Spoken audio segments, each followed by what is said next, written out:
Esto es Brújula para un Mundo Minero, una colaboración entre Brújula Minera y la revista Mundo Minero. Hola a todos, bienvenidos al tercer capítulo de este podcast que hemos denominado Brújula para un Mundo Minero. Como siempre estoy súper acompañada, esta vez voy a arrancar por la izquierda. Aquí a mi izquierda está Silverio Gómez, queridísimo por todos. Hola Silverio, ¿cómo estás? Hola, ¿cómo te ha ido, Diana? ¿Cómo van las cosas? Muy bien, muchas gracias. Así como me preguntaste, ¿en qué está la minería en el mundo global? Sí, ¿cómo amanece el mundo minero? A mi derecha los voy a sentar al revés.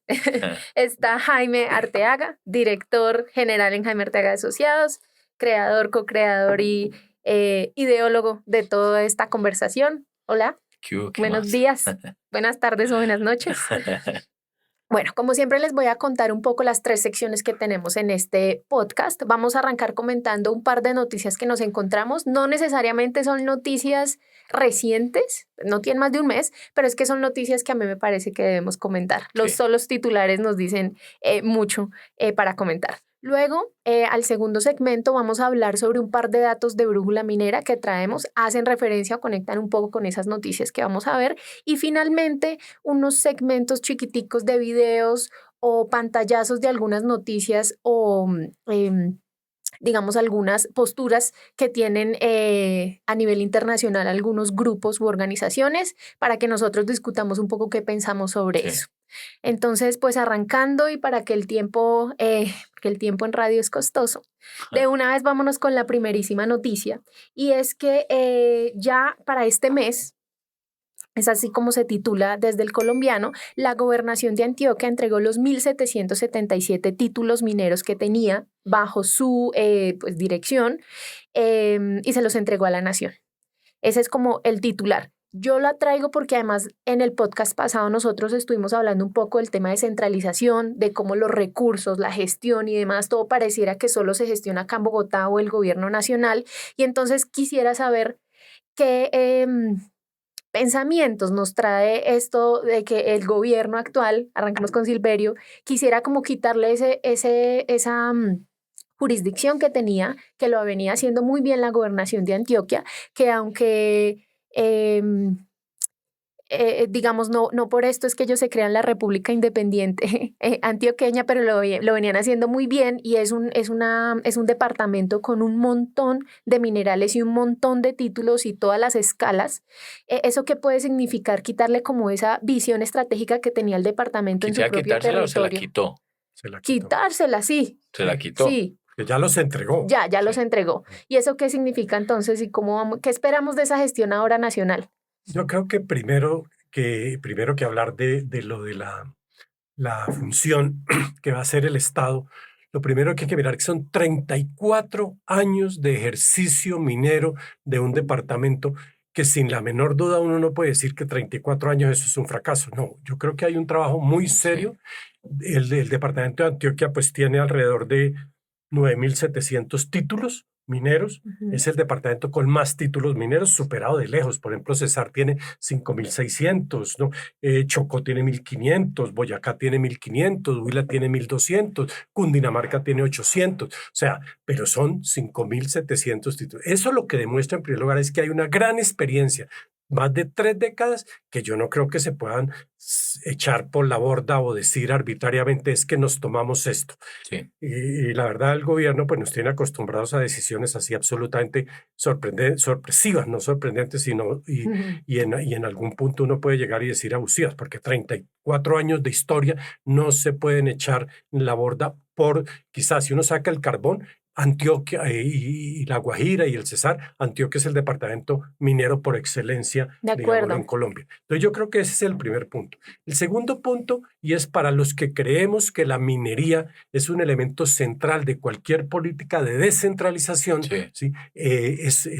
No tiene esto, digámoslo, mucho sentido. Decir uno que es que le quita las cementeras a Bogotá o le quita algo así, pues va en contravía. Bueno, pero esto va absolutamente en contravía de ese desarrollo regional que implica no solamente gestión y descentralización administrativa, sino también descentralización desde el punto de vista económico y fiscal. Entonces uno no puede compartir, digamos, la decisión así de decirle a Antioquia, oye, entréguenos porque decidimos que esto sea así porque usted es el único departamento que tiene y los demás no tienen. Yo creo que ahí hay una dosis de improvisación y yo creo que eso no va a ser, digamos... el revanchismo, el regional. Revanchismo. Pareciera.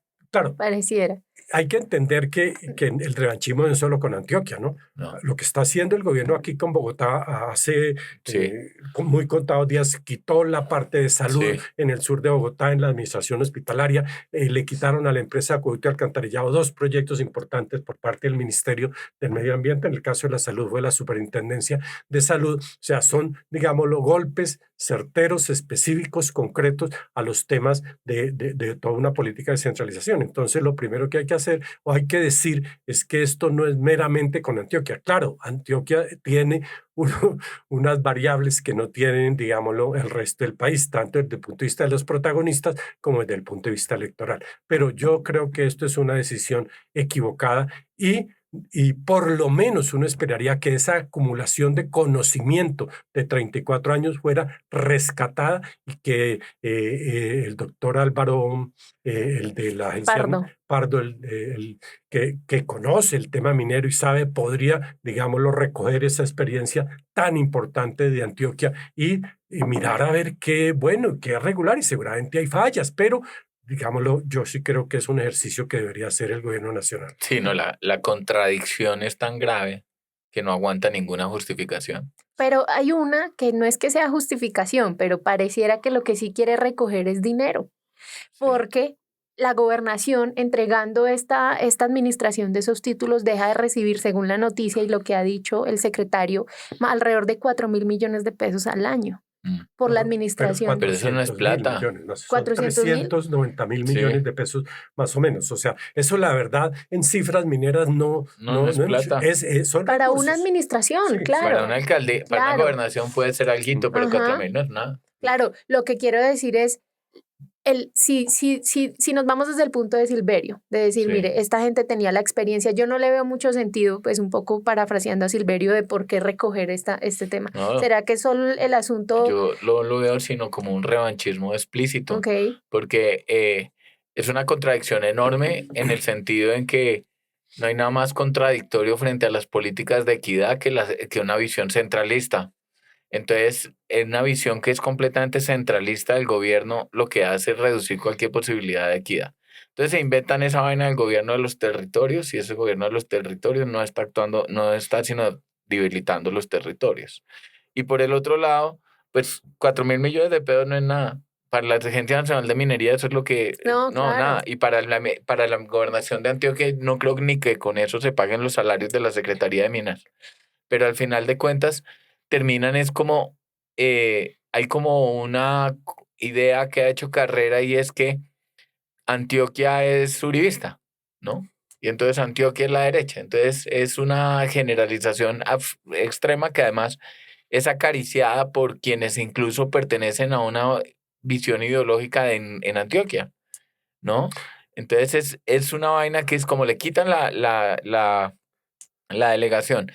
Y con la delegación lo que hacen es, digamos, no creo que mejoren los controles sobre las actividades mineras, ¿no? Porque de todas maneras la presencia, digamos, del gobierno central en los territorios es frágil y tras de todo, pues, digamos, dificultan la actividad minera de una región que además necesita legalidad, que lucha contra el tema de la ilegalidad. Entonces, también le quitan la posibilidad a todos los informales y a todas estas operaciones de acercarse a alguna forma de legalidad. Yo lo veo completamente lamentable eso. Pero ese tema al que te refieres del tema digámoslo, de la derecha, ideológico, digamos, la narrativa ideológica, es que aquí no hay sino dos palabras que el gobierno está usando para descalificar al resto, que es el tema de la derecha, con todas las implicaciones desde el punto de vista social, desde el punto de vista de élites y por el otro lado la corrupción. El presidente de la República acaba de decir que Ecopetrol es el nido de la corrupción y que por efecto de lo que se hizo en Ecopetrol se han perdido miles y miles y miles, lo dijo así, de dólares. Eso, sobre todo desde su administración. Miles de miles que vienen siendo millones. Millones, o sea, pero que millones y millones de dólares se han perdido por efecto de la corrupción en Ecopetrol. Sí. Y entonces, para justificar, digámoslo, algo que está pasando ahorita. Lo dramático es que aún así Ecopetrol daba más utilidad. Correcto, nada más, y ahora, digamos, lo da menos. Entonces yo sí creo que eso es muy dañino, o sea, todo encontrarle esos epítetos que califican, digámoslo, el accionar del contrario, ¿sí? Llamémoslo la narrativa ideológica y política, siempre tiene esos elementos y eso limita la posibilidad de hacer una verdadera política. Cuando uno dice, es que la minería ilegal, la minería en Colombia está en manos de los ilegales, acaba la discusión, ¿sí?, sobre una política que está montada sobre unas variables macro, micro, de racionalidad, de eficiencia, de rentabilidad, ¿correcto? Y desde el punto de vista geológico y todo eso. Pero cuando uno dice, es que esto todo es ilegal, pues se acaba y se vuelve un tema de seguridad, ¿sí me entiende? El efecto que tiene eso en la gente también es grande. Porque digamos lo que uno ve en Antioquia con los estudios de la brújula minera es que en Antioquia cayó el respaldo de la ciudad, de la gente a la minería. Entonces el hecho de que le hayan quitado la delegación a la gobernación hace ver a ese sector más débil y la gente no respeta a un sector débil. De acuerdo. La gente quiere ver un sector fuerte. Entonces el intangible, el valor de la reputación de la minería en Antioquia también está muy golpeado porque en la mente de los antioqueños es un sector débil. Como una suerte de pesimismo, digamos. No, eso empeora porque es que es el principio de reputación en cualquier actividad empresarial, lo tiene que ver fuerte usted. Nadie va a respetar una actividad empresarial débil, esa vaina es pavorosa. Entonces, sí tiene un efecto grande y yo sí pienso que ahí hay un reto por parte de la gobernación de Antioquia y de las empresas mineras antioqueñas y es que este hecho que definitivamente golpea porque tiene un efecto grande en su regionalismo, en la posibilidad de tramitar cosas a nivel local, en la autonomía regional, etcétera, etcétera. No se vea traspasado a una idea de ser un sector, digamos, frágil y un sector vergonzante, ¿no? Sí. Y eso es yo creo que es el dilema más grande. Un solo comentario marginal. Yo creo que este elemento y más los otros que hemos hablado del centralismo y de las decisiones arbitrarias en favor de un gobierno central, que en realidad no es Bogotá. No, Bogotá es una región, digámoslo más, del país. Va a agudizar y va a llevar a impulsar un modelo de descentralización mucho más grande hacia el futuro, ¿entiende? Que yo creo que ya se está comenzando a gestar en el entendido que finalmente las decisiones del nivel central perjudican a las regiones, ¿no? Claro, no toman en consideración. Que las regiones se sienten completamente excluidas. Y ahora sí, o sea, están siendo excluidas. Entonces yo sí creo que esto hay que comenzar a pensar en un modelo en el cual las regiones velen por su propio desarrollo, pero además tengan los recursos para manejar su desarrollo. Claro, ahí va a haber un efecto político nacional en el mediano plazo. La campaña presidencial del 2026 va a estar atravesada por las propuestas de descentralización, digamos, digamos, va a ser curioso. Ojalá. Porque, ojalá, pero pues es que es natural, porque las regiones están furiosas, las regiones están cansadas de ser ignoradas, de ser completamente excluidas y que tras de todo estas pequeñas delegaciones de autonomía y de autoridad se las vayan quitando poco a poco, pues van haciendo haciendo más crítica la necesidad de las regiones de ser reconocidas. Lo curioso es que ese es el drama, ¿no? Que es una expresión que se utiliza mucho. Yo soy de las regiones, yo soy del pueblo, pero a la hora de la verdad no estoy dispuesto a ceder ningún milímetro de autoridad hacia las regiones. Y hay un elemento un factor que se viene, pero que dentro de la ilusión tributaria, o sea, porque quisiéramos, la ilusión tributaria, así como la ilusión monetaria, son expresiones que se usan para decir qué es lo ideal. Sí. O sea, lo ideal es que todo el mundo pague impuestos, que todo el mundo contribuya, que nadie evada, que no haya ilusión de impuestos. Pero aquí hay una ilusión tributaria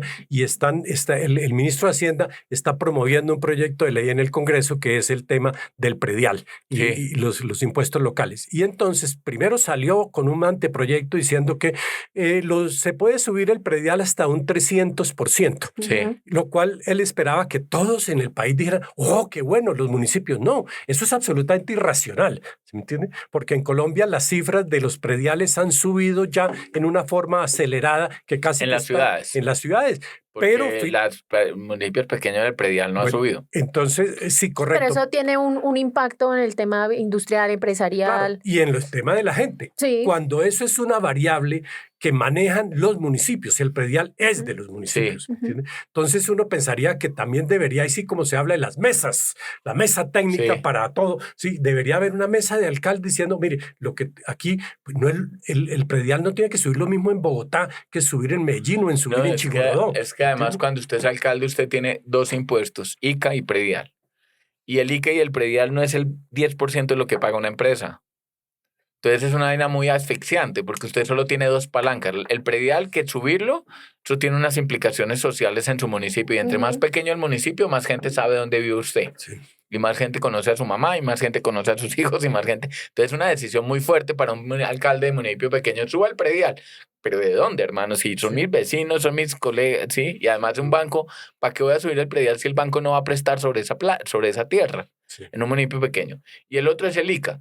Del resto, el 90% de lo que paga una empresa es impuestos nacionales, que son la renta y el IVA. Se llevan como el 70% de los impuestos que uno paga en Colombia. Entonces, digamos, en ese sentido, el recurso minero se vuelve otro mecanismo de desarrollo territorial que ni siquiera se lo están delegando a las regiones, los recursos naturales, ¿no? Y es una cosa que pareciera que usted estuviera hablando de cosas diabólicas, ¿no? Vamos a llevar a cabo el aprovechamiento de los recursos naturales. Ahí inmediatamente aquí desde Bogotá llegamos y decimos, no, qué horror que estos indios se gasten esos recursos naturales, qué porquería, qué vaina. Y allá están diciendo, pero esos son nuestros recursos. Pero es además la minería empresarial y ese es el tercer punto que traía. Pero yo tenía como 3 teorías sobre esta noticia. Entonces, primero el tema del centralismo y de una revancha. Entonces, ya, hecho. El segundo, un tema de presupuesto, digamos que eso no fue, aquí no caló porque Jaime nos hizo las cuentas. Y el tercero es un tema de acabar con la minería empresarial. Sí. Tenemos en cuenta que en Antioquia está la mayor cantidad de empresas mineras y que digamos no es un secreto como esa guerra, incluso en el proyecto de ley, como esa guerra un poco que hay entre el poder ejercer una minería empresarial. Yo cerraría esta noticia un poco como que, pues al final, con este ejercicio de quitar la delegación a la gobernación, pues se cumplen una serie de elementos que hemos visto de política minera, si podríamos llamar, que ha traído este gobierno al sector minero durante estos 2 años, que pues ninguna es buena noticia. El tema de la minería empresarial es una contradicción.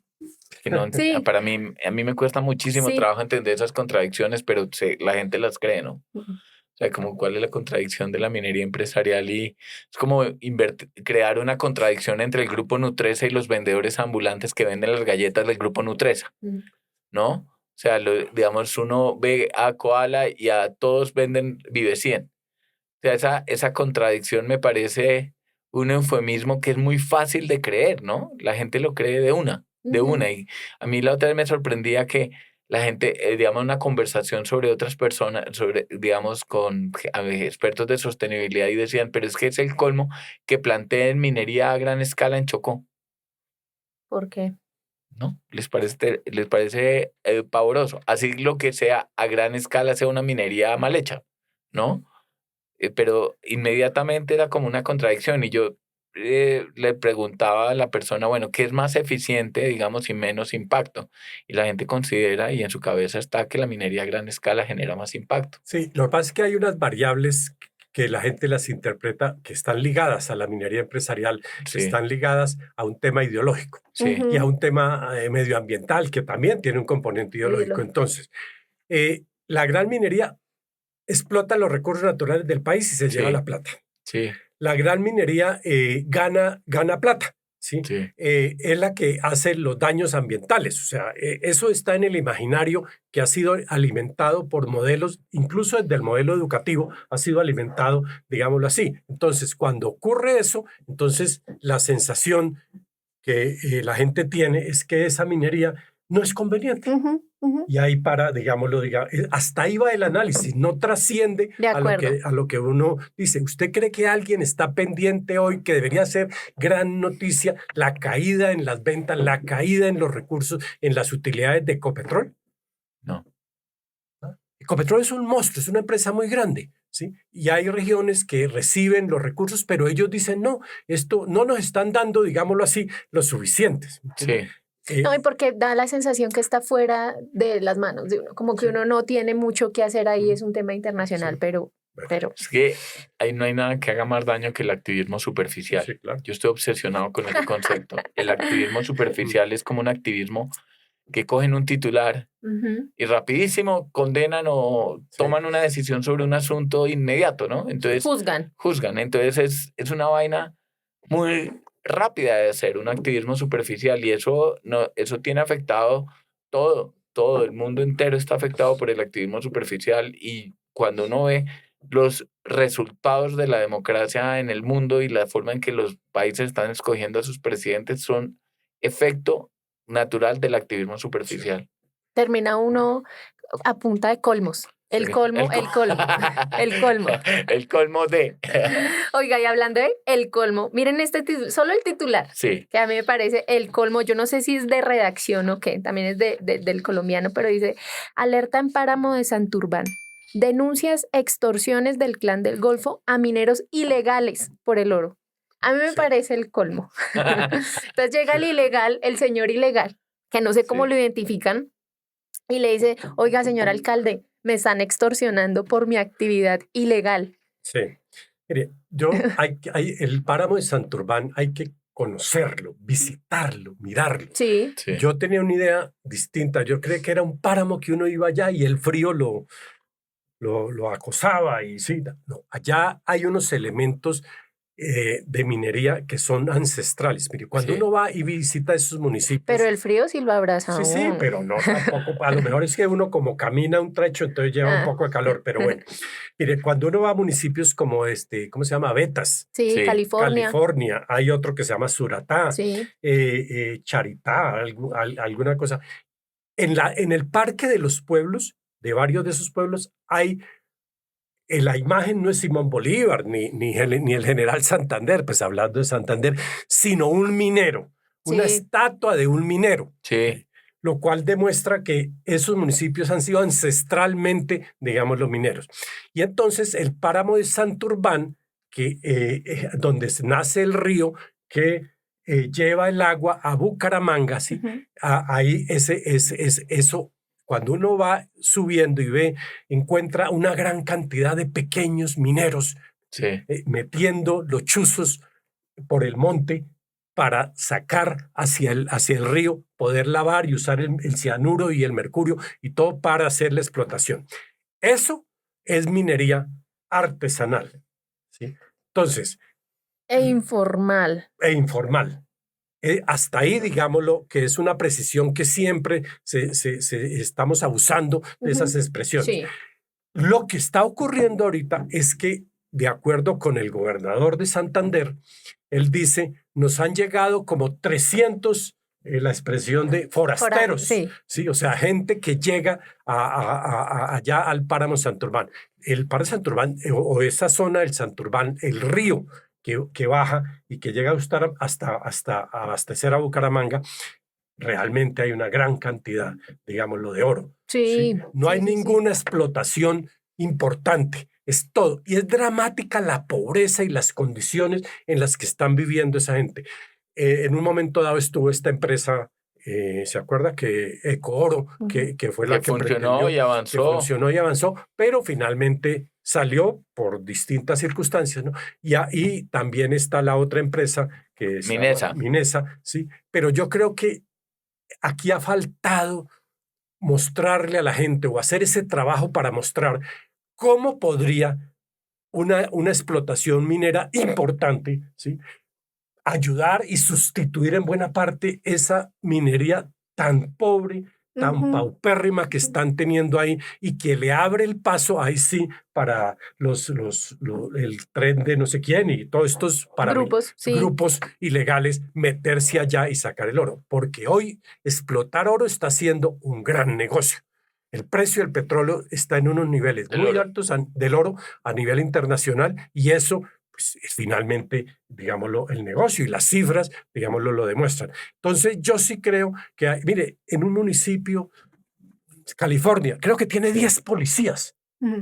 Sí. 10 policías es la fuerza pública para que haga todo, ¿sí?, incluyendo control a la explotación de los recursos naturales. Perdóneme, pero ahí hay un... Ahí yo pienso que se han conjugado toda clase de errores cometidos en esa zona del páramo. Número uno, la verdad es que ese titular muestra lo fácil que es someter a la extorsión a personas que están condenadas a la informalidad.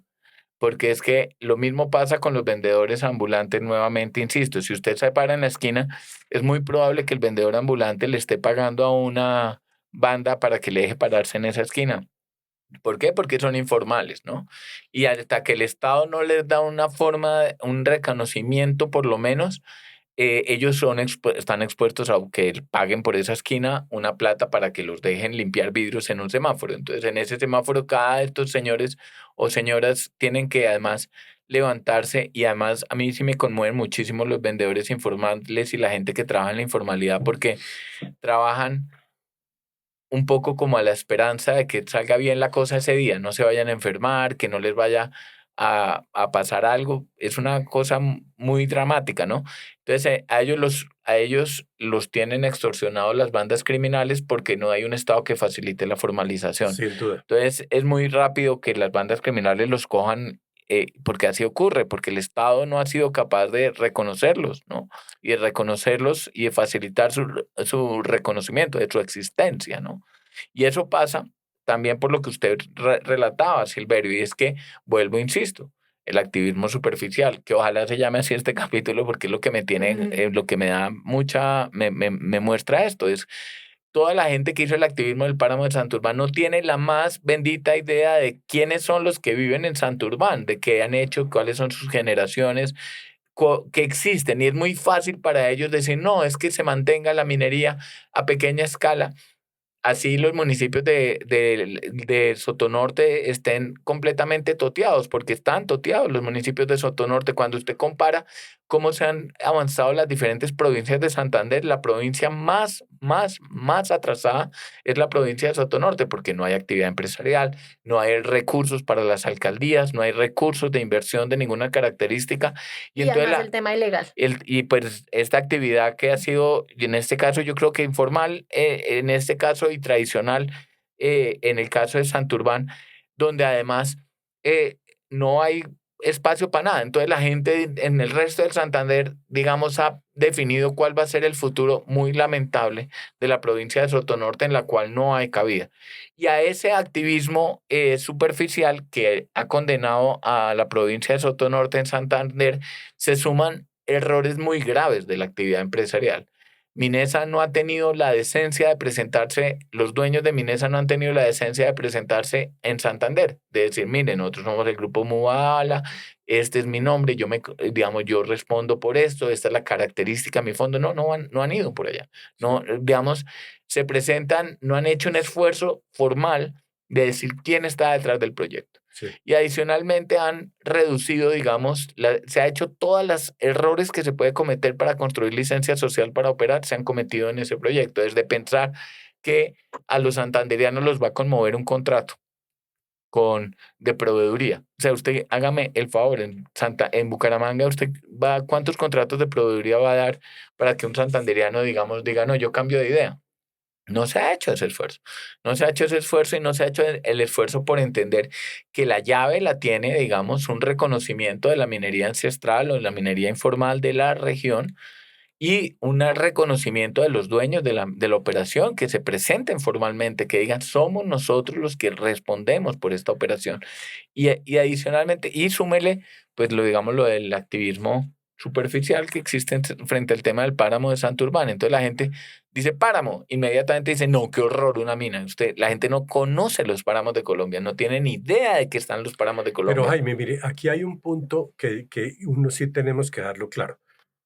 Durante tanto tiempo han hecho una minería así, pequeña escala y tal, en unas condiciones de pobreza demasiado grandes, y yo sí creo que el Estado debería jugar un papel ahí súper determinante para transformar eso. Está, digámoslo ahí. Pero es que si no se hace nada, pues entonces ahí viene la denuncia de que el tren ¿cómo se Golfo. llama? El clan del Golfo, ¿no? Se mete. ¿Sabe Sí. cuánto está dizque costando una cápsula de mercurio a esos pequeños y a esa gente que lucha diariamente por sobrevivir? 40 millones de pesos, tiene que pagar. Pero además hay un elemento, y es que cuando se meten estos grupos ilegales, el tema de la violencia y el tema de la extorsión y el tema, todo eso se vuelve una cosa, se lo acaba. Una caja negra asquerosa, ¿sí me entiende? Y el Estado debe jugar, digámoslo, debería jugar un papel súper importante en recuperar, digámoslo, esa zona. Yo creo. No vamos a entrar a hablar aquí del tema de la nueva misión minera que hemos dicho y que hay que plantear, no, pero eso, digámoslo, son temas, sí. esa interdependencia y esa interrelación entre inseguridad, paramilitares, mineros pequeños, mineros medianos, gran minería, debería ser un tema. Y el fetichismo. Sí. El Colombia, la gente no lo sabe, pero el páramo de Chingaza lo salvó una mina, la mina de cemento Samper. Porque antes de eso, todo el páramo de Chingaza se hacía con actividad muy, digamos, una actividad agrícola muy ineficiente que ocupaba los grandes territorios del páramo de Chingaza, una ganadería que no ocupa, que digamos, una ganadería de poco rendimiento, o sea, ganado por muchas hectáreas, papa, por arrendamiento a terreno. Cuando usted mira lo que pasó con la mina de cemento Samper, fue lo que le permitió a unos agrícolas, a unos campesinos que estaban sumidos en una forma de agricultura muy pobre y muy ineficiente, trabajar y tener prestaciones sociales y de permitirle a que sus hijos estudiaran algún tipo de carrera técnica o incluso profesional o que terminaran el bachillerato. Y eso fue lo que permitió que se hubiera una desocupación del páramo de Chingaza que antes estaba ocupado precisamente por actividades agrícolas. Entonces la gente se para en el páramo de Chingaza y dice, ¡qué belleza! ¡Qué belleza! ¡Qué maravilla! ¿Cómo lo hemos conservado? Pero si usted se remite exactamente a qué fue lo que permitió que ese terreno, ese territorio se desocupara de actividades agrícolas, que como existe en la mayoría de los páramos de Colombia, fue una mina, que la mina de cemento Samper, que cuando se van ustedes a la Calera, pues ya digamos está inhabilitada, pero fue lo que le dio trabajo a todos esos campesinos regados por enormes extensiones de tierra con baja productividad agrícola y que hoy en día está inhabitado el páramo de Chingaza y sigue perteneciendo en gran mayoría a familias que fueron históricamente campesinas o a los grandes dueños de la tierra que alquilaban el suelo, que le alquilaban a los campesinos para que lo explotaran. Entonces, digamos, yo sí pienso que nosotros tenemos que bajarle un poquito al fetichismo. Y en ese sentido, el páramo de Santurbán lo puede salvar la actividad minera. El páramo de Santurbán lo puede salvar la actividad del proyecto de minero de Sotonorte si el proyecto minero de Sotonorte se toma el trabajo de hacer un esfuerzo de presentarse y decirle, nosotros somos los dueños, nosotros respondemos por este proyecto número 1, de entender que la llave no está en la contratación ni en la transacción, de entender que es la visibilización de las tradiciones en Sotonorte y las tradiciones, actividades mineras de ese territorio. Esa provincia de Sotonorte, los indicadores son terribles, Silverio, terribles. O sea, la otra vez vi los indicadores comparados con el resto de Santander. Eso es como, haga de cuenta, la región más pobre de Colombia sumida en eso. Y entonces eso es consecuencia de que no hay actividad empresarial y la única opción de actividad empresarial pues la están cerrando desde los centros urbanos. O sea que eso podría también catalogarse como lo que hemos llamado esa hipocresía, un poco, digamos, porque yo pensaba, en esto del activismo superficial. Todos aplaudimos en Bucaramanga porque ya no hay empresa minera. Claro. Y alguien se ha puesto a pensar en Bucaramanga que la calidad del agua que está llegando a partir de todo este uso, porque le abrimos espacio. ¿Qué pasó? Sí. Se entregan los títulos y pues desgraciadamente el gobierno no se hace cargo de unos títulos que se supone que la Agencia Nacional de Minería tiene la función de encargarse cada vez que recibe un título, mantenimiento, la seguridad y demás. Hoy en día está lleno de mineros ilegales usando mercurio, cianuro y demás. Yo no sé qué tan felices estamos entonces en Bucaramanga. No, la cosa no se ha mejorado y la protección no se ha mejorado y el resultado ha sido una situación en la que todos pierden. Sí, sino que lo que quiero decir es que como que en Bucaramanga quedaron felices, listo, sacamos a la empresa minera, felices todos, y no se han dado cuenta del resultado. Pues no la han de sacado, sacar a la empresa no la han minera. sacado porque ese Hablo de activo no se ha cobro, castigado. Hablo de cobro. Sí. No se ha castigado en libros. Sí, no, hablo de cobro un poco, como que ya no está la operación. Pero hay que tener ese balance entre que la opinión pública, o mejor, la emoción pública, esté informada. Yo creo que es un trabajo que hay que hacer, ¿sí? Sí. Evidentemente, porque yo sí creo que pueden coexistir ambas cosas. O sea, Sí. Entonces, pero si a una persona en Bucaramanga le dicen a un ciudadano, oiga, es que si usted abre la llave, ahí va a haber agua con mercurio, entonces uno dice, oiga, pues no, ¿cómo así? Y eso es por culpa de la mina. Pero yo sí creo que hay que hacer un trabajo, digamos, que eso involucra ciertamente a la empresa, por todo eso que hablamos de la licencia social, pero también involucra a las autoridades. Yo sí creo que, por ejemplo, el ex candidato, el señor Hernández, hizo un gran daño en ese sentido. Sí. ¿Sí? Porque él... Rodolfo Hernández, que además se dedicó a oponerse a la mina y él era el bastión de la transparencia del tipo... Entonces, y la gente, y no había una contraparte en el que estoy diciendo, no, momentico, señor, aquí tal, ni siquiera las autoridades. No, nadie. Entonces, yo sí creo que ese balance hay que buscarlo hacer, porque yo sí creo que es una zona muy importante, porque si sigue así, va a haber un polo de violencia porque Rodolfo Hernández fue el que movilizó la protesta contra la minería de Santurbán, con la minería en Sotonorte. Diciéndole a la gente que estaba y en eso es increíble el acueducto de Bucaramanga. Y ahí los otros activistas que no pertenecían a su orientación ahí encontraron como una alianza perfecta. Ese sí es el oportunismo. Eso sí es una maravilla. Es que eso es el activismo superficial. Es que por ejemplo, yo estaba viendo el desfile ese de Met, el desfile ese de Nueva York, el Met Gala en Nueva York, que suben las actrices y no pueden ni moverse por el vestido que tienen. Sí. Y el motivo era la naturaleza. Es que la moda no incomoda. Era la naturaleza y yo veía esa vaina y cada vestido que era una expresión de la naturaleza. O sea, cada vestido tenía una huella de carbono de 100 colombianos promedio al año, man. Sí. ¿Cierto? Y eso era como, vamos a hacer la expresión de la obra. Entonces yo tengo un vestido que emula las flores de yo no sé dónde y cada vestido se notaba que se habían gastado todos los materiales posibles y toda la energía posible en producir un vestido que además se usa en un día, ¿no? Sí. Entonces yo veía a la gran cantidad de personas conmovidas por la expresión, digamos, de la naturaleza. Hágame el favor. Y eso es lo que está de alguna manera dictando, no necesariamente, no lo quiero generalizar, pero en muchas medidas dicta algunas formas de representarse las decisiones sociales que nos están, que en muchos casos bloquean todo. Sí, la opinión pública al final tiene un rezago de moda, de trend, sí. de dejarse llevar un poco por conversaciones cero profundas. Sí, o sea, superficiales. Superficial. El tema podría llevarse a muchos otros ejemplos. Se está hablando ya de lo que se llama la minería espacial. Sí. Sí. Y ya le estamos poniendo peros. Ya hay una película. Ya hay una película. Y estamos hablando que podemos producir en la luna. Sí.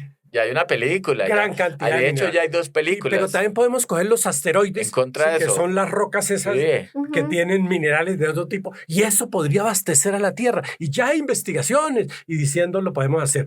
Pero digamos lo que eso forma parte, volvemos al tema de la ilusión minera, como el tema de la transición energética en Europa, por ejemplo, tiene un tema de ilusión muy grande.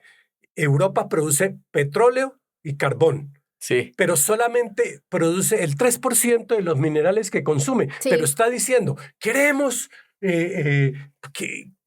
ya acabar con el petróleo y el carbón, pero transitar a nuevas hacia los energías. minerales. Entonces ahí hay un tema de una incoherencia y de un desfase con la realidad muy grande. Lo mismo, digámoslo, pasa, lo cual pues la libertad individual permite que las actrices pues se den unos lujos que los... Sí, pero el discurso político, el discurso político no puede ser tan básico, tan banal de pretender transitar a una nueva energía en donde necesito un montón de minerales, pero no me interesa producirlos. Es que esa es como la hipocresía de nuevo de los gobiernos. Bueno. Vámonos al dato. A ver si esto de pronto responde un poquito, porque la gente de una vez, hablando por ejemplo de los bumangueses, se cierran a la minería. En Brújula Minera, nosotros, ustedes saben, llevamos 10 años preguntándole a la gente en todas las regiones, preguntamos por a los municipios productores, tenemos la opinión pública de una Colombia minera y el resto del país. Este es el dato que les quiero mostrar. La Brújula Minera le pregunta a los colombianos qué tan de acuerdo está con algunas afirmaciones y ellos nos responden estar totalmente de acuerdo o de acuerdo, totalmente en desacuerdo o en desacuerdo. En este caso, frente a la afirmación de la mayoría de la minería en Colombia es ilegal, el 59% de los habitantes de los municipios mineros dice estar totalmente de acuerdo y de acuerdo con esa información. Este es un dato que ha venido sosteniéndose durante el tiempo y los 10 años de medición que tiene la Brújula Minera. En el caso de los habitantes del resto del país, el 61% dice estar totalmente de acuerdo y de acuerdo con que la mayoría de la minería en Colombia es ilegal. Frente a la tolerancia a la extracción ilícita de minerales, le preguntamos a los colombianos que hay personas en la región que se ganan la vida haciendo minería sin permiso del gobierno y usted cree que esta situación es ilegal y debe ser castigada, ilegal pero está justificada, no es ilegal. Frente a la afirmación, hay personas en la región que se ganan la vida haciendo minería sin permiso del gobierno, ¿usted cree que esta situación es? Los habitantes de municipios mineros, el 44% considera que es ilegal y debe ser castigada. El 42% considera que es ilegal, pero está justificada, y el 9% considera que no es ilegal. Este dato ha disminuido frente al 2023, cuando los habitantes de municipios mineros pensaba solamente el 37% que era ilegal y debía ser castigada, el 51% ilegal pero justificada y el 8% que no es ilegal. Frente a estos datos, desde los habitantes de municipios del resto del país, hoy en 2024, muy sostenido frente al año anterior, el 45% considera que es ilegal y debe ser castigada, el 43% lo considera ilegal pero justificado y el 8% considera que no es ilegal. Nosotros veíamos entonces, hablando de la ilegalidad, seguimos con eso, ya llevamos 3 capítulos con eso, pareciera que eso es lo que... es nuestro tema. Ese es nuestro tema. Y según la Brújula Minera, nosotros le preguntamos a los colombianos si están de acuerdo o qué tan de acuerdo están con algunas afirmaciones. Una de ellas es, la mayoría de la minería en Colombia es ilegal. Y según los resultados que nosotros tenemos, en municipios mineros o el país minero, el 59% este año dice que la mayoría de la minería en Colombia es ilegal. Que está de acuerdo con esa afirmación. Y, de acuerdo, y en el resto del país el 61% dice estar de acuerdo con la afirmación de que la mayoría de la minería en Colombia es ilegal. Es decir, los colombianos, el 60% de los colombianos está de acuerdo en afirmar que la mayoría de la minería en el país es ilegal. Sí, si pero uno parte el dato de no ha cambiado a través del tiempo, lo cual, digámoslo, ya es una especie de fijación mental. Independientemente si uno esté de acuerdo o no esté de acuerdo con esa, digámoslo, afirmación o tenga el componente ideológico que digámoslo, se tiene. Pero sabe que ese dato se parece mucho a lo que es, por ejemplo, el caso del oro, que decimos que el 60% del oro en Colombia es ilegal. Y el dato Usted de ahí. está extrapolando la opinión. Ahí hay como una lucha, Sí. como una lucha de titanes, una lucha que yo creo que es perdida, que es que todo el mundo, digamos, se ha pedido y tiene algún sentido decir que no se hable de minería ilegal sino extracción ilícita de minerales. Sí. Muy difícil hacer esa, digamos, lograr que eso se ubique en la cabeza de la gente, digamos, incluso para uno, y a pesar de que uno reconoce la diferencia entre eso, ha sido muy complicado, complicado digamos, lograr separar en la mente de las personas esa idea, ¿no? Sí. Sí, que la ilegalidad no es un ejercicio minero. Es una lucha muy difícil. La gente, cuando quiere, hablemos de extracción ilícita de minerales y no de minería ilegal, tiene sentido en el sentido en que, pues, la minería no, digamos, tiene una virtud, pero es imposible. Sí, pero esa correspondencia pero a Jaime no le gusta que yo le ponga el ejemplo de Chile. En Chile no hay minería ilegal. No, Hubo minería ilegal, sí hubo. Sí. Pero el Estado yo sí creo que jugó un papel súper determinante, incluso con la empresa esa que no es rentable y toda la cosa. Enami, y que es la que queremos copiar. Sí. En Colombia es una empresa que lleva 60, digámoslo, años y ha hecho un trabajo hacia la pequeña minería, hacia la mediana minería. Creo que, digámoslo, muy importante. El trabajo del Estado ha sido, digámoslo, clave. Entonces, yo sí creo que esta reacción de la gente común y corriente, tanto en poblaciones como en no poblaciones mineras, que se parecen. Uno esperaría que, por ejemplo, la evidencia, Bogotá no la tiene. La gente de Bogotá no la tiene, pero la gente de las provincias sí tiene. Y sin embargo se da casi un porcentaje, digámoslo, sostenido, no solamente igual, sino también sostenido a través del tiempo.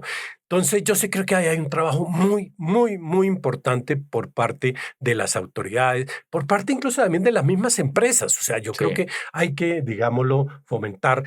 La Palma vivió eso también. La Palma en Colombia vivió un componente, digámoslo, muy grande de ilegalidad y finalmente a través de un modelo de empresas y de cooperativas se logró, digámoslo, enfrentar la situación y hoy, digámoslo así, el tema de La Palma ya, digámoslo, ha sido pues superado. Formalizado. Entonces, digamos, yo creo que hay. Lo otro que hay que tener en cuenta es que yo sí creo que hay una serie de actividades ligadas a la minería que alimentan esa ilegalidad, que es todos los insumos, todos esos componentes químicos, ¿sí? Yo creo que, digámoslo ahí, todo el tema ambiental, todo el tema de las licencias, todo el tema impositivo, o sea, se le introducen muchos más elementos para que, digamos, la gente esté pensando, digámoslo eso. Yo no sé, pero a mí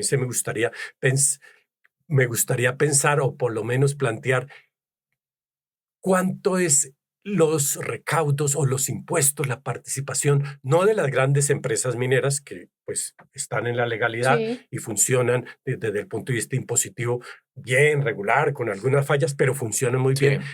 ¿Cuánto recibe el gobierno de ese 60% de minería ilegal que hay en Colombia? Ahí se recibe algo porque por el ICA. Por el ICA. Digamos, de todas maneras, esa plata se gasta, digamos, esa plata se localiza más. Por eso el ICA, mucho de lo que es ilegal e informal termina entrando por el ICA. Cuando compran, cuando transan. En la economía eso le sirve, pero de verdad le podría servir mucho más si el Estado facilitara la cosa. Sí.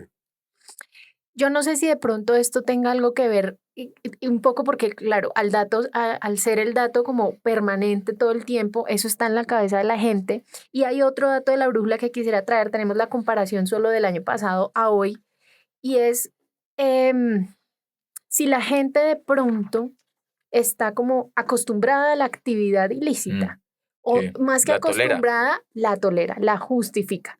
Entonces nosotros hacemos una pregunta para conocer ese nivel de tolerancia que tienen los colombianos a la extracción ilícita de minerales. Y les decimos, hay personas en la región que se ganan la vida haciendo minería sin permiso del gobierno. ¿Usted cree que esa situación, ganarse la vida haciendo minería sin permisos, esa situación es ilegal y debe ser castigada? O sea, hay conciencia de la ilegalidad. Ilegal, pero está justificado, o simplemente no es ilegal. Del año pasado a hoy, tuvimos unos cambiecitos, mayor conciencia y menor tolerancia. Sí. Pasamos del 51% al 42% en los municipios mineros. Decir que es ilegal, pero está justificado, cayó esa justificación y pues por supuesto creció del 37 al 44%, considerar lo que es ilegal y que debe ser castigado. Esos niveles de tolerancia no sé si todavía es alto. O sea, todavía la mitad de la gente, pues un poquito menos, considera que es justificado, ¿no? Sí, un poquito menos pues de la mitad considera que es justificado que la gente se gane la vida sin permiso. Yo no sé si hace parte como de esa cultura de la informalidad, elevado incluso mucho más allá del sector minero, en Colombia, del rebusque, de yo justificar que al final pues yo tengo que ganarme la papita de alguna manera. Y siguiendo un poco la teoría de Jaime de tantas trabas que tiene este sector, o pues los pequeños para formalizarse, eso hace parte como de esa justificación que tenemos en Colombia. Sí, es que para mí sí es justificado. Para mí sí es justificado. Yo soy de los que tolera eso, porque es tan difícil para un minero pequeño formalizarse que decirle no haga su oficio, pues me parece injusto. Entonces, yo sí pienso que esa tolerancia existe porque creemos que, digamos, lo que me parece difícil es que siga tan latente la minería o la extracción ilícita de minerales en el país, que sea un hecho social y nadie sea capaz de hacer nada. Y que lo único que sea capaz de hacer el Estado sea una tontería que es perseguir como mosquitas a los mineros cuando debe acabar con los grupos criminales y cuando debe facilitar la formalización. Digamos, es absurdo que todavía siga ocurriendo eso. Yo sí quiero ser muy radical en ese sentido. La violación de las normas, yo no creo que estén sujetas a una justificación desde el punto de vista social. Sí. La pobreza no es sinónimo de amponería o de ampones, porque entonces viene la justificación. Y eso debe ser absolutamente claro para una sociedad. Sí. Los muchachos jóvenes de menos de 16 o 18 años, como los definamos, no pueden beber trago en sitios públicos. No, pero es que estamos de cumpleaños. No. Esa es una norma social que hay que, digámoslo, respetar y hay que cumplir, y eso tiene, digámoslo, unas implicaciones. Yo sí creo que en eso no puede haber justificación. Uno no puede, con todo el respeto y solamente trayendo como anécdota, yo no puedo decir, es que les voy a pagar 1 millón para que no maten. O sea, digámoslo, eso yo creo que pero eso lo está justificando, está justificando la pobreza a todo. Yo creo que si es... Jaime, usted copiar en un examen en el colegio, es que así pasó la materia. Sí. Un momentico, así me salvo. No, eso, digámoslo, no puede ser, digámoslo, de lo uno que se lleve al otro. Y lo otro que yo sí insisto muchísimo es que la informalidad no es ilegalidad. Porque en el campo, por ejemplo, donde está la mayor cantidad de trabajo informal en Colombia, alrededor no registrado, digámoslo así, porque no se cumplen las normas de seguridad, estamos en el 80%, claro. Pero eso no es ilegal, ¿sí? Entonces, pero usted, tributariamente, por ejemplo, usted no tiene que, digamos, usted en el campo, en una, digamos, muchos de los cultivos que actualmente se hacen dentro de la informalidad, tendría, si uno se fuera exegético a la norma, que buscar una autorización de la Corporación Autónoma Regional más cercana, por muchas características. Pero un invernadero pequeño requiere una autorización. Pero llévelo a un cultivo, y entonces si no se cumplen las normas laborales y las normas de seguridad social, ese agricultor está infringiendo la norma y tiene una sanción del Estado. Está infringiendo una norma, pero eso no necesariamente lo lleva a la legalidad. Yo creo que aquí hay una cosa, digámoslo, sutil para hacerlo. Y entonces, el pequeño minero que saca en público, saca su producto y saca todo, él es informal. Hay que buscar la manera de llevarlo hacia la legal, hacia la formalidad. Pero mientras tanto no se puede suspender la actividad. ¿De qué? Bueno, yo creo que hay unas etapas que sí hay que recorrer y decirle, bueno, aquí viene una primera etapa en la cual usted entra y tal. Si reincide a la segunda oportunidad, venga, y a la tercera. Si las reglas que usted tuviera que gestionar sean razonables. Sí, pero lo que pasa es que el marco legal que existe no es razonable, y eso hace que digamos, no sea tan claro como, por ejemplo, dar el ejemplo del examen. Digamos, desde luego el examen es una norma que no tiene, digamos, cumplirla no pone en riesgo la alimentación de mi familia. Sí, pero no hay otras normas que sí ponen en riesgo, digamos, mi oficio, mi tradición, mi actividad. Entonces, el normal, entonces, por ejemplo, que si usted tiene una compañía grande y entonces abre su residencia en Delaware, entonces usted factura desde Delaware. Entonces uno dice, pero bueno, eso es legal, sí es legal. Entonces, pero es la típica frase de hacer empresa en Colombia es muy difícil. No, pero en el caso de la minería, como es tan, digamos, como se volvió, como es tratado en la actividad minera como un negocio ilegal, pues se hace imposible para mucha gente, incluso para las empresas legales operar y para estas personas que tienen operaciones pequeñas informales se vuelve, digamos, lo que yo creo es que, o sea, no quiero justificar la existencia, digamos, de la ilegalidad ni ni promoverla, pero me parece que hay unas condiciones estructurales que hay que superar antes de pedirle y reclamarle a todo el mundo que sea legal. Mire, en materia tributaria hay un tema que se llama la evasión. Sí. Hay otro tema que se llama la elusión y hay otro tema que se llama el fraude. Usted recauda IVA y no se lo entrega a la DIAN y eso es un fraude. Porque eso es un robo y eso puede llevar a sanciones a penales. Partir de determinado punto, más de 100 millones, o sea, no cogen al pequeño y le dicen, usted lo va a meter a la cárcel porque el IVA de 60,000 pesos no lo consignó. No, pero a partir de determinado punto sí. Eso es un fraude porque está robándose no solamente al Estado, sino robándole a la gente el IVA. Sí. Punto. La elusión son mecanismos tributarios establecidos que permiten a la gente tener una dosis de cintura tributaria, digámoslo así. ¿Sí? Y la evasión, que es inventarse deudas, subestimar activos. ¿Sí? Eso sí es un tema de evasión y tiene una multa de 250% y al cabo de X tiempo se vuelve un delito. Sí. Entonces, pero hay unas sanciones para todo el mundo. Para el tendero que incumple, no puede hacer, digámoslo, eso. Entonces uno no puede justificar que porque es pobre y el pequeño minero y que no tiene la manera de sobrevivir, entonces tranquilo, hágale ahí, digámoslo así, porque es que ahí hay una línea que nadie sabe a dónde llega el pequeño, entre el mediano. Entonces, si yo soy grande, pues busco 100 pequeños y soluciono, digámosle, el problema. ¿Usted ha usado plataformas de taxis? ¿De qué? Sí, claro. Y plataformas, digamos, por ejemplo, Uber. Sí. Y esos Uber, en teoría, los Uber particulares son ilegales. Claro. Entonces. Claro. Son, digámoslo, están cometiendo una infracción desde el punto de vista de la norma. Y si llegan, el policía porque dice, el marco normativo, digamos, no está adaptado a esa nueva realidad, a esa realidad. Pero hay que adaptarlo. Es que ese es el tema. Entonces, a eso es yo que sí creo que llegar. Que el marco normativo tiene que adaptarse y ha sido imposible. Ha sido imposible. Yo pensé que este gobierno iba a reconocer ese fenómeno social y no hizo nada. Y eso es lo lamentable.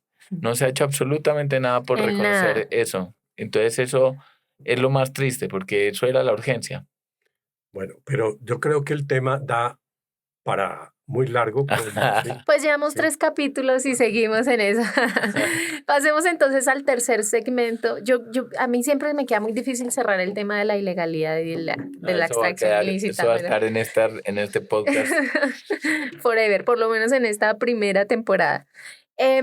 Y para irnos al segmento, yo traje un nos los mandó Dani Orozco, nuestra subdirectora, un par de fragmentos de videos para conversar sobre ellos y son como posturas un poco pues de lado y lado, de extremos, sobre la industria minera. If you want a green economy, you will need more metals, and that metal has to come from somewhere. Humans have been mining copper for thousands of years, but the energy and digital transitions have sparked an unprecedented interest for this metal, renowned for its remarkable conductivity of electricity. In Sweden, several projects are underway to tackle an anticipated 40% increase in global demand by 2040. Chiquitico. El video, un poco la idea central del video es una empresa minera de cobre pone sobre la mesa la necesidad que hay, un poco el dato que nos traía Silverio más antecitos, pues, y es la necesidad de, en este caso, producir cobre para realmente poder responder a la transición energética. Solo quiero con una frase de cada uno de realidad, mito, a favor, en contra, hipocresía o no, es decir, ¿qué pensamiento le deja a uno cuando es el propio sector privado el que le está diciendo a los gobiernos, oiga, es que si queremos esa transición que usted tanto anda gritando, necesitamos producir casi que el 40% más de lo que estamos produciendo hoy? ¿Se acuerda o sea, todo el mundo estaba llamando auxilio, auxilio, auxilio, va a haber un problema, auxilio, va a haber un problema? Pues se vino ese problema y se va a estallar horrible en el nivel industrial, porque no ha sido posible que los Estados Unidos, que Canadá, que Europa garanticen un aprovisionamiento de cobre, y eso se va a estallar de la manera más negativa para ellos, porque se encuentran en una zona de exposición en la cual países como China pueden decidir sobre ellos y su futuro. China tiene el switch para pagar a Estados Unidos y a Europa. Sin la menor duda. Incluso yo hice una alusión ahorita al tema de los asteroides y al tema. Sí.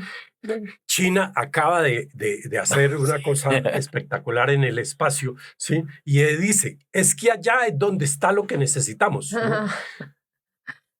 Aquí hay todavía mucha teoría, sí, mucho y mucho mito. planteamiento y mucho mito. Estaba leyendo hace unos días que en Chile apareció un hueco gigantesco en una calle y tal, y entonces estaba la gente diciendo, eso es culpa del cobre, ¿sí? Que porque se abrió una calle, digámoslo, allá. Entonces, digámoslo, lo de los asteroides, eso ya está, digámoslo, diciendo, es que ahí, en esos asteroides, son la solución para el tema de la transición energética, ¿sí? Hágame el favor. Y entonces, digámoslo así, entonces yo estoy de acuerdo. Europa está viviendo una situación dramática y va a ser, digámoslo, mucho más grande, pero yo creo que han recogido. Alemania ya recogió un poco y decidió que hay que volver y que la cosa hay que hacerla de otra manera. La discusión que tuvimos hace la semana antepasada con el tema marino, con el tema del mar, sí. ¿sí? En Noruega, y entonces una discusión que se ha vuelto a reactivar. Incluso acaba la Unión Europea de aprobar una ley que se llama Ley de Materiales Críticos. Sí. Y entonces esa va a determinar cuáles son los materiales que necesita. Pero es una ley. Entonces, de ahí a que se lleve, digámoslo, a la práctica pasará, digámoslo, bastante tiempo. Creo que el panorama preocupa, pero no es catastrófico. Por otro lado, a partir de este mismo planteamiento que tiene la empresa minera, un par de comunidades, este video, responde un poco a eso. The reindeer is the backbone of Sami culture. We know how much a mine affects a reindeer herding community. They need this iron or the copper or whatever it is, so we have to move. Det har varit Davids kamp mot Goliat, att vi små fastighetsägare ska liksom försöka hävda oss mot det här stora bolaget som har alla resurser. Man vet att de har hur mycket pengar som helst. Esta segunda parte del video, porque esta es como la respuesta un poco, la contracara al video que veíamos anterior sobre el tema del cobre, es pues una comunidad de pastores, de renos, que están levantando la mano diciendo, oiga, esa mina no puede existir acá. ¿En dónde? ¿Esto qué país es? Me corchó Silverio, creo que es Noruega. Y entonces ellos dicen, Suecia. Entonces ellos dicen, esto es una tradición, el pastoreo de renos. Si ustedes me dicen a mí, me ponen a un reno enfrente, pues yo también me voy por el reno, me ataco a llorar y quiero que el reno viva tranquilo, pero intento, y estando en este medio, hacer conciencia de, madre, es que se necesita el mineral. Pensamiento sobre esto, sobre esas dos posturas. Bueno, yo voy a arrancar por esto. Siempre la gente confunde las proporciones. Una mina gigante no ocupa tanto espacio. O sea, una mina gigante utiliza 300 hectáreas. Pero enorme, 300 hectáreas. Y ningún, digamos, sistema de pastoreo gran escala o de una región ocupa menos de 20.000 hectáreas. Entonces, desde luego, pues sí, en esas 300 hectáreas puede que se afecte, pero digamos las escalas. Es que cuando la gente suma el tamaño de las hectáreas versus el área ocupada de una mina, por más que sea enorme, incluyendo sus redes de apoyo, es significativamente pequeño. La otra vez, y eso es una estadística que sacó la BBC, si se unieran todos los espacios de las minas que existen en el mundo, incluyendo las minas de materiales para la construcción en un mismo lugar, de todo el planeta serían del tamaño de Cuba. Eso es como un lunar en un elefante. Sí. Ni siquiera un lunar, una peca, una cosa chiquitica. Entonces, desde luego, lo primero que usted le pone es un remo, no, y le dicen, no, es que se va a acabar el pastoreo de renos, pero toca establecer, digamos, cuáles son las áreas que efectivamente se van a usar para la operación minera. Yo creo, yo estoy de acuerdo en que la generalización no es, digámoslo, las proporciones, digámoslo así. De todas maneras hay que, digámoslo, volvemos al tema de la credibilidad, al tema de la licencia social. Sí. O sea, todas esas variables juegan aquí en Noruega, ¿sí entiendes? O sea, Noruega que también es el modelo, es un modelo desde el punto de vista, digámoslo, pues los países nórdicos en general son los países con una dosis, digámoslo, de sensibilidad grande. Yo creo que es... Quizá uno no puede extender, digamos, ese tema y decir es que aquí se va a acabar con la actividad. Pero lo mismo pasa en el barrio, ahí sí para poner los ejemplos simples de Jaime, ¿no? Si en mi edificio hay una fiesta todos los días, ¿me entiende? Y entonces alguien puede decir, hombre, pero es una sola fiesta. O usted es el que queda debajo de ese apartamento, es solo usted, ¿me entiende? O sea, yo creo que la gente individualmente tiene derecho a reclamar, pero también hay modelos de concertación y poder llegar, digámoslo, a acuerdos, ¿me entienden? ¿Sí? Entonces, yo creo que la empresa o quien va a sacar el cobre podría en un momento dado, pues yo creo que los mecanismos están absolutamente inventados que no hay que, digámoslo, decirlos, ¿no? ¿Sí? Y tampoco uno puede decir, entonces a partir de ahora, donde haya renos, no hay, digámoslo, no se puede hacer ninguna minería. No, es que eso es lo mismo que nos tiene a nosotros castrando los 1.000 hipopótamos que ya hay en Colombia. La otra vez son 1.000, Silverio. Hay 1.000 hipopótamos. Sí. Cerramos los ojos y cerramos los ojos y ya hay 1.000. Eran 12 hipopótamos. Eran 12, Silverio. Que dejó Pablo Escobar, eran 12. Y esta vaina ya son 1.000 hipopótamos que están, digamos, acabando con todo el ecosistema. Sí. Y entonces resulta que dicen castrarlos, y castrarlos vale 50 millones de pesos castrar cada hipopótamo. Y no han logrado castrar 20. No ha logrado castrar 20. Entonces, el asunto, digamos, siempre es como hacer las escalas y hacer las cuentas y dejar de ser tan superficiales en el activismo, porque nuevamente, sigo jodiendo con el cuento, es que si usted le pone un reno llorando, pues así usted haciéndole pucheros, pues hermano, usted dice, no, la mina, mire este pobre reno llorando y haciendo pucheros. Una tortuga comiéndose una bolsa de plástico, acaba con un gato. A mí digamos, con lo que odio los gatos, yo veo un gato sufriendo y me enternezco. No, es que eso es una cosa tremenda, pero es muy superficial porque hay que hacer las cuentas. Y es el pensamiento como un poco como tan corto de casi lo que pasaba en Santurbán, de decir, dejemos a los renos quietos. ¿Y qué pasa entonces con la necesidad de la transición, con que se necesitan esos minerales? Yo digo, no sé, que de repente podemos sacrificar un poco el rebaño, moverlo, equilibrios, buscar... De acuerdo, no irnos a los extremos porque esas son las conversaciones que nos tienen aquí en donde estamos. El equilibrio nuestro es distinto a países como Noruega o Suecia. Sí, por supuesto. Digámoslo así. Pero allá también están viviendo esta discusión. Y un último, esto es más como un titular, un pantallazo, hablando de transición energética, y es que no todo es color de rosa para la transición energética o en el marco de la transición energética. Y es esto que les quiero compartir, que van a ver a continuación. Y el titular dice, cuando la energía solar no es tan limpia. Comunidades en Namasihue, al sur de Honduras, o Namasihue, se resisten a un proyecto fotovoltaico que les ha despojado de sus principales medios de subsistencia y ha provocado la escasez de agua en su territorio. ¿Eso está comprobado? O sea... Lo que pasa es que hay una teoría que dice que dada la baja base científica del periodismo, se acepta la especulación. O sea, eso lo decimos incluso los periodistas, ¿entiendes? Uno de periodista dice es que los lectores creen, porque es que uno cree. y uno es el periodista. Entonces uno dice, aquí está pasando esto, entonces en una comunidad en donde ya dijeron, no tenemos agua, se nos acabó, digamos, el trajo esto desierto.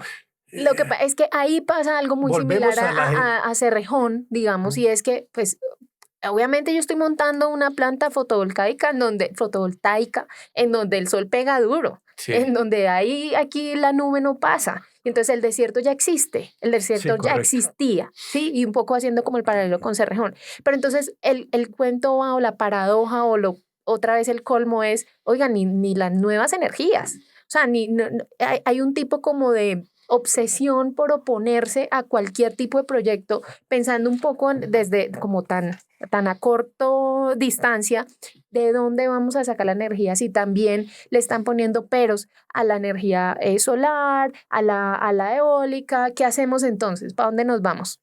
No, en la energía solar se utiliza mucho territorio. Ese es el gran camello, que es lo que no hace la minería. Un proyecto pequeño, mientras un proyecto gigante de minería gigante son 400 hectáreas, un proyecto gigante. Y un proyecto pequeño de energía solar son 400 hectáreas. Es el promedio. Entonces, y en esas mismas 400 hectáreas del proyecto chiquito de energía solar, que es diferente a un proyecto, o sea, el proyecto grande de minería son 40 hectáreas. El proyecto pequeñito de energía solar son 400 hectáreas.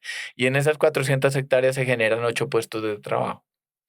Entonces, en uso de superficie es mucho más intensivo. Es lo que ocurre.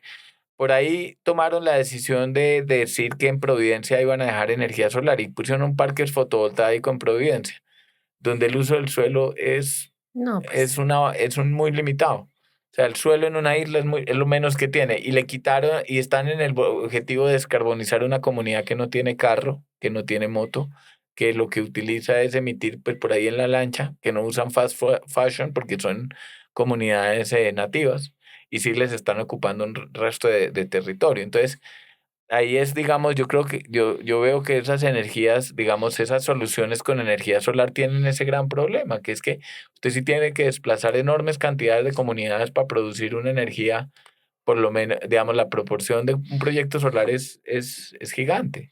Sí, yo creo que faltan datos para uno poder llegar a una conclusión. Aquí es un caso de 65 familias, evidentemente no es pues digámoslo, no lo puede uno decir que, tan poquitas, no, o sea, pues no es digámoslo, mucho, no es mucho y tal la cosa, pero decir uno que la empresa de energía ha deforestado una parte importante, digámoslo, para efectos de la ganadería, digámoslo, tiene otros problemas, tal la cosa, ha provocado un aumento de las temperaturas por el reflejo del sol en las placas y la desaparición de las quebradas. Yo creo que eso debe estar sujeto a verificación, o sea, porque evidentemente volvemos al tema de las sensaciones o la gente cree que esto es así, lo que estamos diciendo ahora del tema de la minería, la gente cree y entonces ya se hizo, digámoslo, a la idea y punto. Entonces yo sí creo que es todas estas denuncias que hay que revisarlas y tal, están sujetas a hacerle, digámoslo, pruebas ácidas, ¿no? Sí, si no estaríamos cayendo en la superficialidad. Cualquiera saldría. Y en el activismo. En el activismo superficial. Pues yo con ese dato cierro porque sí quería traer un poco, de nuevo, como la reflexión de, vea que otra vez llega la minería como al rescate, vea cómo otra vez llega la energía o la producción energética costo eficiente, terreno eficiente, y es un poco como ya le estamos encontrando peros a ese nuevo tipo de energía. No significa que no se vaya a dar, pero tampoco significa de nuevo que vayamos a echar al hoyo a la minería pues tradicional y a la generación energética como la conocemos. Solo un dado que tiene esa relación y para los que nos gustan los datos, exportaciones a marzo. Caen nuestras exportaciones 9%, 9.4%.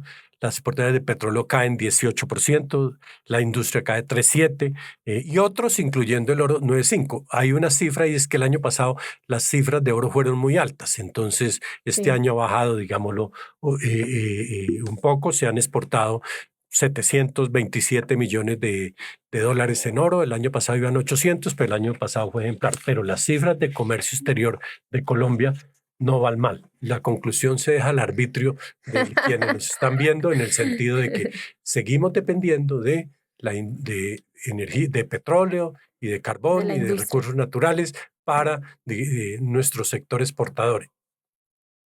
¿Conclusión? Sí. Conclusión. Dejémosla abierta, dejémosla a quienes nos ven y nos escuchan. Dejémonos de pendejadas. Dejémonos de vainas. Mira. Sí, vainas.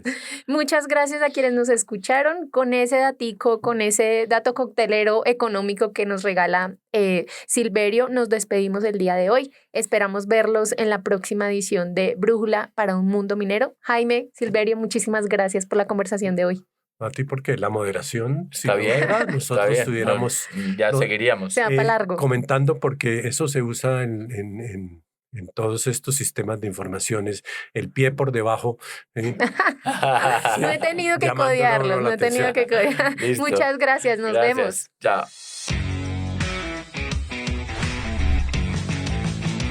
Esto es Brújula para un Mundo Minero, una colaboración entre Brújula Minera y la revista Mundo Minero.